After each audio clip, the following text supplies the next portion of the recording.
ಜಿಲ್ಲೆಯ ಸುಪ್ರಸಿದ್ಧ ಪಾವಗಡದ ಶ್ರೀ ಜ್ಯೇಷ್ಠ ದೇವಿ ಶನೇಶ್ವರ ಸ್ವಾಮಿ ಬ್ರಹ್ಮ ರಥೋತ್ಸವ ಬುಧವಾರ ಮಧ್ಯಾಹ್ನ ಅದ್ದೂರಿಯಾಗಿ ಜರುಗಿದೆ.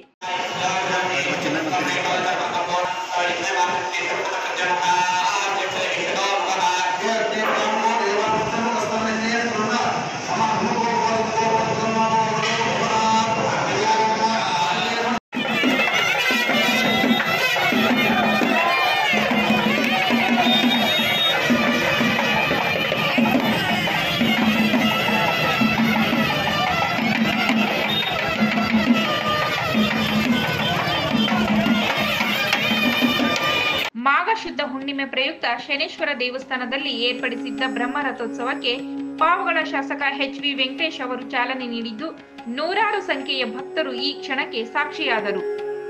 ಈ ಒಂದು ಶನಿ ಮಹಾತ್ಮ ದೇವಸ್ಥಾನ 1955ರಲ್ಲಿ ಸ್ಥಾಪನೆಯಾಗಿದ್ದು, ಇಂದಿಗೆ 70 ವರ್ಷ ಪೂರ್ಣಗೊಂಡಿದೆ. ಬ್ರಹ್ಮ ರಥೋತ್ಸವ 1965ರಿಂದ ನಡೆಸಲಾಗುತ್ತಿದೆ ಎಂಬ ಮಾಹಿತಿ ಲಭ್ಯವಾಗಿದ್ದು, ಈ ಪ್ರಕಾರ ಇಂದಿಗೆ ಬ್ರಹ್ಮ ರಥೋತ್ಸವ 60 ವಸಂತಗಳನ್ನು ಪೂರ್ಣಗೊಳಿಸುತ್ತದೆ. ಬಣ್ಣ ಬಣ್ಣದ ಹೂಗಳಿಂದ ಶನೇಶ್ವರ ದೇವಸ್ಥಾನವನ್ನು ಅಲಂಕಾರವನ್ನು ಮಾಡಲಾಗಿದ್ದು, ರಥ ಸಾಗಿದಂತ ಸಂದರ್ಭದಲ್ಲಿ ಭಕ್ತರು ಶನೇಶ್ವರನಿಗೆ ಜಯ ಘೋಷಣೆ ಕೂಗುವುದರ ಜೊತೆಗೆ ಬಾಳೆಹಣ್ಣನ್ನು ರಥಕ್ಕೆ ಎಸೆದು ಸ್ವಾಮಿಗೆ ನಮಿಸಿದ್ದು ಕಂಡುಬಂತು. ಸ್ವಾಮಿ ದೇವಸ್ಥಾನದಲ್ಲಿ ಇವತ್ತಿನ ಬ್ರಹ್ಮರಥೋತ್ಸವವನ್ನು ಏರ್ಪಡಿಸಲಾಗಿದೆ. ಜ್ಯೇಷ್ಠಾಪತಿ ಸಮೇತ ಶನೇಶ್ವರ ಸ್ವಾಮಿ ದೇವರನ್ನು ಬ್ರಹ್ಮರಥೋತ್ಸವದಲ್ಲಿ ಕೂಡಿಸಿ ಮೆರವಣಿಗೆಯನ್ನು ಮಾಡಲಾಗುತ್ತದೆ. ಇವತ್ತಿನ ರಥೋತ್ಸವವನ್ನು 70ನೇ ಬ್ರಹ್ಮರಥೋತ್ಸವ ಅಂತ ಇದಾಗುತ್ತೆ. 70 ವರ್ಷ ಇದೆ. ಶನಿಮಹಾತ್ಮ ದೇವಸ್ಥಾನವಾಗಿ 60 ವರ್ಷದಿಂದ ಶನೇಶ್ವರ ಬ್ರಹ್ಮರಥೋತ್ಸವ ನಡೀತಾ ಇದೆ.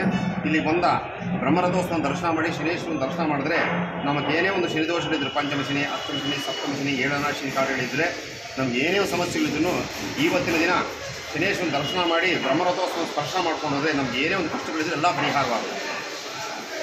ಭಕ್ತಾದಿಗಳಲ್ಲಿ ಇವಾಗ ಏನಾದರೂ ಪಾವಗಡ ಶನೇಶ್ವರ ಸ್ವಾಮಿ ದೇವಸ್ಥಾನದಲ್ಲಿ ಸ್ವರ್ಣ ಮಂಟಪ ಅಂತೇಳಿ ಸ್ವರ್ಣ ದೇವಸ್ಥಾನವನ್ನು ಮಾಡ್ತಾ ಇದ್ದಾರೆ.